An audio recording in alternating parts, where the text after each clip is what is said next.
In today's video, I'm going to give you 5 reasons why 99% of YouTubers don't grow. And by the end of this video, maybe you can avoid the same 5 mistakes that I see other YouTubers make. The first mistake that I see is they have no clear value proposition for their channels. Why do people click you? What is the point of your channel? The very first thing that I see people do when I look through their channels is never getting clear and intentional about why their channel exists. If you're someone who has a small channel like I have right now, it won't be that way for long. You have to be able to convince the audience why they should choose you over the other coaches out there, why they should choose your channel over the millions of other channels that they can be watching right now. What is the value of your channel? The second mistake that I see creators make is their thumbnails and titles don't earn the click. YouTube is kind of a game, and if you don't play the game correctly, you're going to get left in the dust. So if you're creating content and you want to stand out above everyone else, you have to have a compelling thumbnail. If you go into your studio, you'll see that they have weekly updates where they send you kind of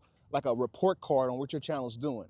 In that studio, they have all these other thumbnails around your thumbnail. They'll ask you, do you feel this thumbnail is compelling over the other 8 thumbnails that's surrounding you? The third mistake that I see creators make is inconsistency of their messaging. This goes back to confusing your audience, AKA the algorithm. Are you a vlogger? Are you a foodie? Are you a product reviewer? You have to get real clear on who you are and what message you want to deliver. The fourth mistake that I see creators make is they over-rely on shorts. Shorts can be a great tool if you're trying to build your audience and grow your subscribers, but you can't over-rely on them. And what that means is you have to be very strategic about the way that you shoot your shorts, the way that you position your shorts, when to post your shorts, because if your shorts take over your channel, people won't stick around for your long form content, and overall watch time hours won't be that quality, and your audience retention on your long form videos will suffer. And here are the receipts. If you can see here, I ran a test on my channel with 35,000 subscribers back in January through April. Turn the shorts on, I turn the shorts off.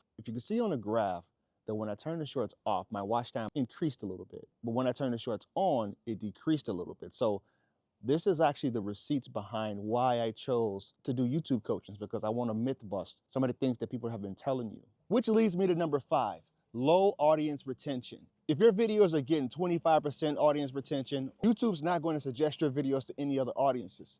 If the people that they're testing your video with aren't watching at least 50% of the video, they're going to see that video as low quality, low value, and ultimately see it as a video that people don't want to watch. If that's something that you're okay with, I get it. Maybe content creation is just for a hobby.